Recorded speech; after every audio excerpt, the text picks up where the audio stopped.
심지어 당 내부 일각에서 호랑이를 잡으려면 호랑이 굴에 들어가야 한다는 발언이 나오는데 여기서 호랑이는 도대체 누구를 가리키는 것인지 묻고 싶습니다.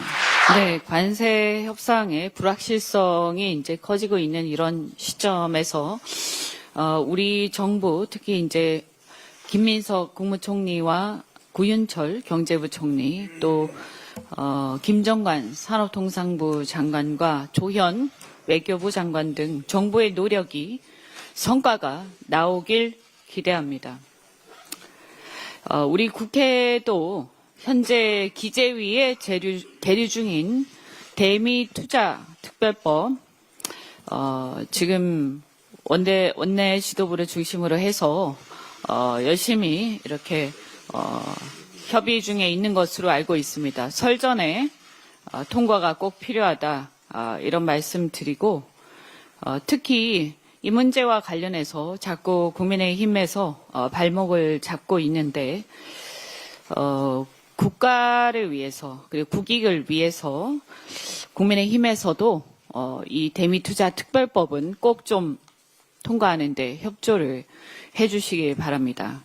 올봄에 한미의원연맹을 중심으로 해서 의원단이 방미를 계획하고 있습니다. 우리 의원단 저도 이사로서 아마 참여를 할 것 같은데 우리 의원들도 미국의 연방 의원들을 만나고 관계자들을 만나서 의원 외교를 통해서 이 관세 협상이 조속히 확실하게 좀 안착될 수 있도록 힘을 보태겠습니다. 어제 중앙위원회 투표 결과 1인 1표제 당원 개정이 통과가 되었습니다. 당원 주권을 제도적으로 한 단계 끌어올린 결정이란 점에서 의미 있는 한 걸음이라고 평가합니다. 저도 그동안 당원 주권주의 1인 1표제로 나아가야 한다는 방향성에는 전적으로 찬성을 해왔습니다. 또한 이번에는 많은 의원들과 당원들이 합당 문제로 당내 갈등이 커지고 있는 상황이라 보완을 전제로 절차에 협조를 해왔습니다. 그런데 제적 590명 대비 과반인 296명 이상을 겨우 16명 넘긴 찬성 312표, 그래서 제적 대비 52.88%로 통과된 이런 부분에 대해서는 지도부에서 겸허한 태도로 그 의미를 좀 곱씹을 필요가 있습니다. 특히 등가성 문제를 넘어서 실질적 당원 주권주의의 실현, 이것을 어떻게 할 것인가 계속해서 보완 요구를 해왔습니다만 이게 제대로 되지 않고 있습니다.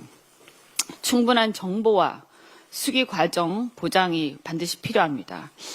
이미 2016년에 1인 1표제를 도입한 국민의힘에서 이런 충분한 정보와 수기 과정의 보장이 없이 그냥 이 제도만 강행을 했기 때문에 당원들이 제대로 된 정보 입수 그리고 수기 과정 이런 게 보장이 되지 않고 동원의 대상으로 전락하고 당의 대중 추수가 과도화된 나머지 극우 유튜버의 전행에 좌지우지되는 사례를 우리는 반면교사 삼아야 한다라고 생각합니다. 제대로 어떻게 이것이 성공적으로 안착하냐 매우 중요하다 이렇게 생각이 됩니다. 지난 22대 대선에서 우리를 집권 여당으로 만들어주신 많은 지지자들이 우려하던 바와 같이 조국 혁신당과의 합당 논란이 벌써부터 차기 대권을 의식한 논의로 번지고 있어서 걱정입니다.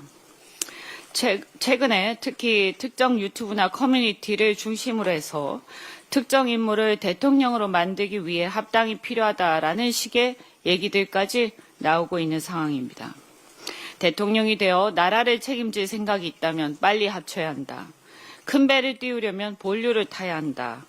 면서 마치 우리 민주당을 조국 대표 대통령 만들기의 수단으로 여기는 듯한 발언까지 나오는 실정입니다. 제가 여러 번 말씀드렸지만 지금은 이재명의 시간이자 차기 대권주자 밀어주기를 할 시간은 아닙니다. 이재명의 시간이지 차기 대권주자 밀어주기를 할 시간은 아닙니다. 집권 1년도 안 된 시점에 지지율이 60%나 되는 강력한 대통령을 두고 집권 여당에서 벌써부터 이런 논의가 가당키나 하겠습니까? 심지어 당 내부 일각에서 호랑이를 잡으려면 호랑이 굴에 들어가야 한다는 발언이 나오는데 여기서 호랑이는 도대체 누구를 가리키는 것인지 묻고 싶습니다.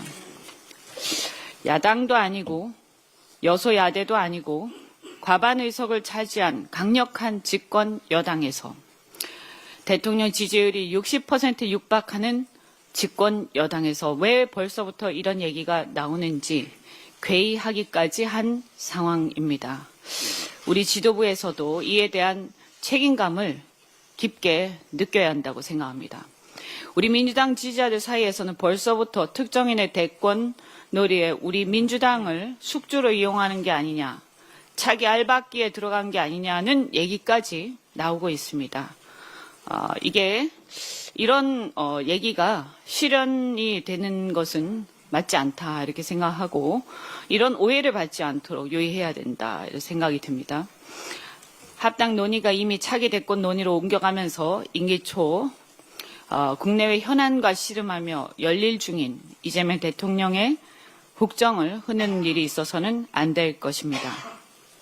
이미 언론에 많이 보도됐지만 지난 월요일에 당대표와 오찬회하면서 합당 논란에 대해서 긴히 얘기를 나눴습니다. 조기 합당 강행에 대한 문제 제기 그리고 중단을 즉각해야 한다는 취지로 말씀을 드렸고 대통령 임기 1년도 안 돼서 조기 합당으로 프레임을 전환하는 것은 안 된다. 그래서 우리는 우리의 선거와 국정 뒷받침에 전념하자는 말씀을 드렸습니다. 패싱됐던 최고위 논의도 거치고 의원총회도 제대로 열어서 심도 깊은 토론이 필요하다라는 말씀도 드렸습니다. 충정 어린 의견을 전달드렸으니 당대표께서도 이에 대해서 답을 주시길 기대합니다. 이상입니다. 네, 최고위원님들의 말씀을 잘 들었습니다. 합당 여부와는 관계없이 공천 프로세스는 차질 없이 진행하고 있고 앞으로도 그럴 것입니다. 지방선거 승리를 위해서 합당 문제도 제가 꺼낸 것인데 지방선거에 차질이 있어서야 되겠습니까?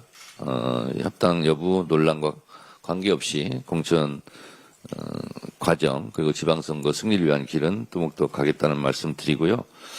한 가지 좀 토론하자 여러 말씀들을 하시는데 한 가지 빠진 게 사실상 언론 지상에도 국회의원 간의 논란, 뭐 토론 여부 이런 것만 보도되고 있는데 여기에 정작 당의 주인인 당원들의 토론은 빠져 있습니다. 그래서 당원들과의 토론 이런 부분도 활성화되고 또 그런 계기를 마련했으면 좋겠고요. 그리고 원래 합당 여부는 전당대회나 수행기구인 중앙위원회 직전에 전당원 투표로 결정되게 돼 있습니다. 그런 과정 전이라도 전당원들의 합당 여부에 대한 전당원 여론조사를 한번 해보는 건 어떨까 그런 부분을 최고위원님들과 한번 같이 논의해 보도록 하겠습니다. 이 논의에서 지금 당원들이 좀 빠져 있다는 부분을 간과해서는 안 되겠습니다. 아까 말씀드린 대로 경청의 시간을 갖고 두루두루 여러 의원님들과 당원들 간의 의견을 공개적으로 개진할 수 있는 그런 국회의원 토론, 당원 토론, 동등한 발언권입니다. 당의 진로는 국회의원과 당원들이 똑같은 당원이거든요. 동등한 발언권과 동등한 토론권을 보장해야 될 것 같습니다. 회의를 마치겠습니다.